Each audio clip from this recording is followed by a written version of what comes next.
Welcome to The Architect. My name is Edward Mugo. It's always a pleasure to have you on this show. Today we are going to tackle a couple of things. The main one, the base of this conversation over the next few shows, will be what happened in Kariobangi South, the collapse of that building. What are the lessons we can learn from it? And where do we need to go as a country, as a nation, and as a city, as developers, as professionals? Keep watching The Architect. This is Edward Mugo.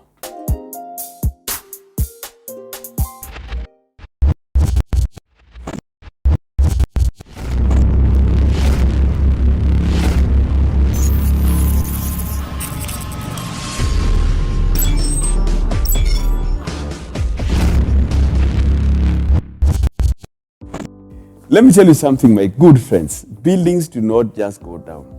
They warn you. They tell you we are coming down. You need to see the signs. So it is very important that when you see a crack in a building, either a small crack or a large crack, get advice. Seek professional information about what that crack is doing. It is important, like in that case of Kariobangi South, we are told that the owner saw a crack. What did he do? He put plaster on it, put up some tenants, 6 of them. So if he had the knowledge, I don't know whether he had knowledge or not, but if he had the knowledge, immediately he saw that crack. So I'm assuming he may have had at least 2 weeks. 2 weeks is a long time in this industry to save a building. That building could have been saved. But only if the owner had acted in good time.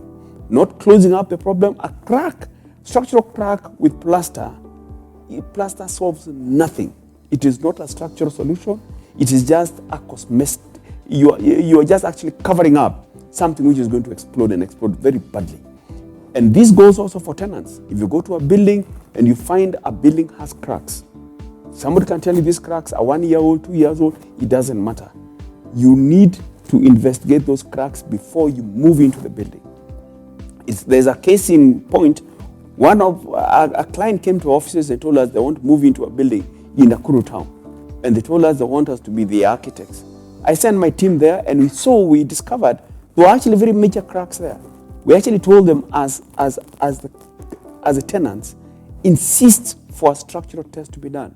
We got a the testing company who did the test and told us that building needed remedial work done before we could move in.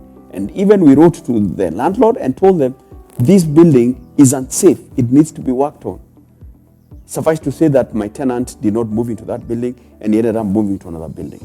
So what I'm saying is, even as tenants, you do have rights. You do not need to take up a building or live in a building that you're seeing cracks. Let's get into the show. One thing I need to say about Kariobangi South is that there are a few good things that happened.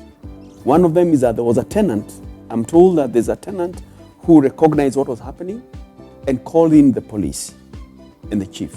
So it is important that we recognize that that person who made that call actually saved lives. Second thing that was done by the police is to cordon off the building. People were unable to access their apartments up to the next day because the police were laying in wait and guarding that building. So it's important we recognize and give our thanks to the police. They shouldn't have had to do it, but they did it. And I think it is important we recognize that they've taken this matter very seriously to the point of taking action and taking action immediately. Well done to the police and whoever was involved in this, we give you our thanks. Today I think is an intro to tell you what the lessons are going to be, but you need to analyze this case.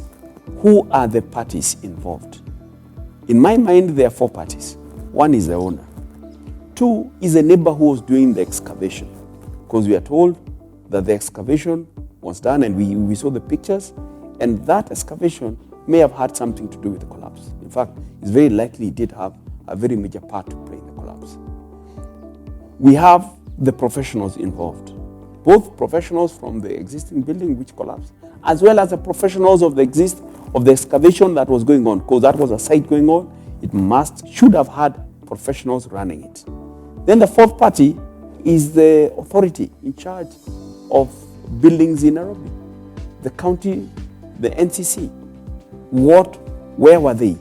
Did they give authority for the excavation to proceed without seeing drawings, without confirming that the owner has taken sufficient measures to ensure that the buildings next to him are safe and sound? We need to interrogate that. So my friends, those are the 4 parties involved in this saga. We are going now to skin this cat even deeper in the next show, but I need you to subscribe. Subscribe, our contacts are here below. Let's see you in the next show where we'll tackle the building owner. What should he have done? What did he do wrong? What did he do right? See you next time on The Architect. God bless you.